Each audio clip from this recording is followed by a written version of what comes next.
एक समय की बात है। एक छोटे से शांत गांव में अमर नाम का एक लड़का रहता था।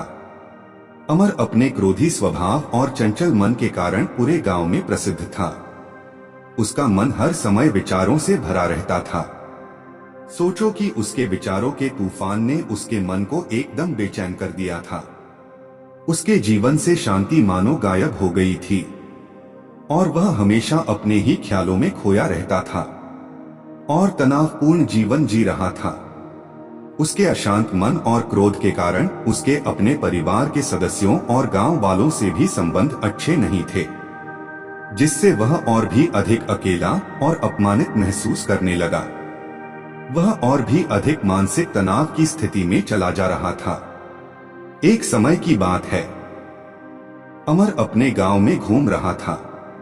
तभी उनकी मुलाकात एक बौद्ध भिक्षु से हुई, जो एक पेड़ की छाया के नीचे ध्यान में बैठे थे। बौद्ध भिक्षु के चेहरे से निर्मल शांति की आभा झलक रही थी। इस असीम शांति में अमर बौद्ध भिक्षु की ओर आकर्षित हुआ। जब अमर बौद्ध भिक्षु के करीब आया तो उसे अपने आसपास एक सकारात्मक ऊर्जा का एहसास हुआ। अमर को एहसास हुआ कि इस असीम शांति और सकारात्मक ऊर्जा का स्रोत कहीं न कहीं इस बौद्ध भिक्षु के भीतर ही है। इसलिए वह वहीं बैठकर उसकी आंखें खुलने का इंतजार करने लगा। थोड़ी देर बाद जब बौद्ध भिक्षु की आंख खुली तो उसने एक लड़के को अपने सामने बैठा देखा, जो बहुत तनावग्रस्त और नकारात्मक भावनाओं से भरा हुआ लग रहा था। अमर ने बौद्ध भिक्षु की ओर उदार भाव से देखा और बहुत विनम्रता से कहा, बाबा, मेरा मन बहुत अशांत है और मेरे मन के विचार मुझे खाए जा रहे हैं। मुझे एक पल के लिए भी शांति महसूस नहीं होती। क्या आप मुझे सिखा सकते हैं कि मैं अपने अशांत मन को कैसे शांत करूं? बौद्ध भिक्षु ने अमर के दुख को समझते हुए करुण दृष्टि से देखा और कहा, मेरे प्यारे बच्चे, मैं तुम्हें एक कहानी सुनाना चाहता हूं। इस कहानी में मानसिक शांति और खुशी के रहस्य छिपे हैं। क्या आप कहानी सुनना चाहेंगे? अमर ने हाँ कहा और पूरी एकाग्रता से कहानी सुनने को तैयार हो गया। उनके अंदर जिज्ञासा चरम पर थी। वो कहानी सुनने को बेताब था। बहुत समय पहले की बात है। एक नगर में गोपी नाम का एक आदमी रहता था। गोपी बेहद महत्वाकांक्षी व्यक्ति थे और उन्हें हर काम में लोगों से मदद की जरूरत पड़ती थी। यदि उसे किसी से असफलता और बुराई सुनने को मिलती थी तो वह गहरी चिंता और तनाव में चला जाता था। उनका मानना था कि सफलता और भौतिक शक्तियां बहुत खुशी देंगी, लेकिन वह जितना सफलता और प्रशंसा के पीछे भागता था उतना ही मानसिक तनाव में डूबता जाता था। लेकिन अचानक गोपी का सामना उस समय के मशहूर बौद्ध भिक्षु से हो गया, जिनका नाम महात्मा बुद्ध था। बुद्ध अपने शिष्यों को ध्यान की शिक्षा देते थे और वह स्वयं एक बहुत ही ज्ञानी व्यक्ति थे। बुद्ध की अद्भुत एकाग्रता से प्रभावित गोपी ने उनसे अपने भटकते मन को शांत करने का उपाय जानना चाहा।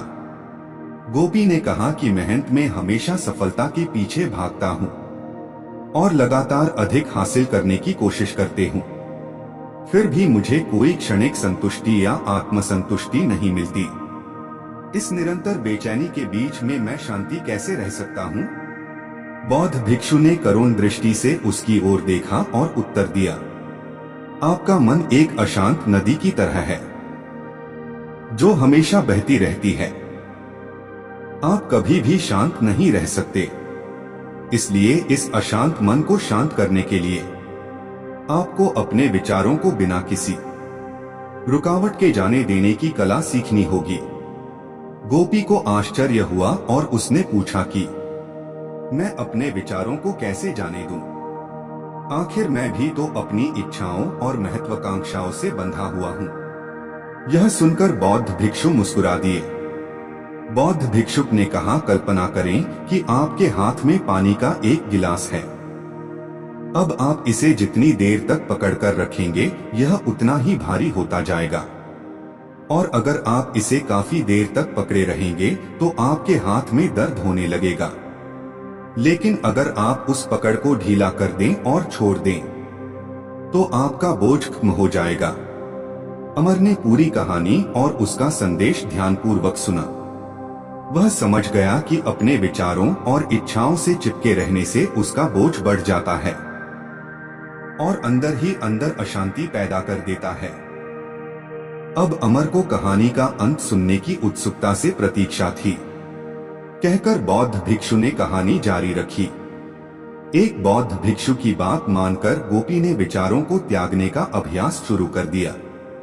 वह बिना किसी पूर्व निर्णय के अपने विचारों और भावनाओं को आते और जाते देखता था। अब उसने विचारों को पकड़ना बंद कर दिया था। विचार उठते थे और अपने आप चले जाते थे। धीरे धीरे उसे यह एहसास होने लगा कि उसकी इच्छा और भावना ही सभी दुखों का कारण है। जैसे जैसे गोपी ध्यान में गहरे उतरते गए, उन्होंने पाया कि वर्तमान में जीना ही आंतरिक शांति का एकमात्र स्रोत है। वह खुद को वर्तमान में स्थापित करके अपने मन की निरंतर बकवास से छुटकारा पा सकता था। धीरे धीरे गोपी का मन एक शांत झील की तरह हो गया, जो बाहरी दुनिया को अपने अंदर प्रतिबिंबित करती है। उन्होंने जीवन की सादगी में संतोष को अधिक महत्व दिया और भौतिक संपत्ति के प्रति अपना लगाव छोड़ दिया। जैसे ही गोपी में ऐसे बदलाव की खबर लोगों के बीच फैली, दूर दूर से लोग मार्गदर्शन लेने आने लगे। लोगों को विचारों को मुक्त करने की कला सिखाना और उन्हें अपने भीतर शांति खोजने के लिए मार्गदर्शन करना।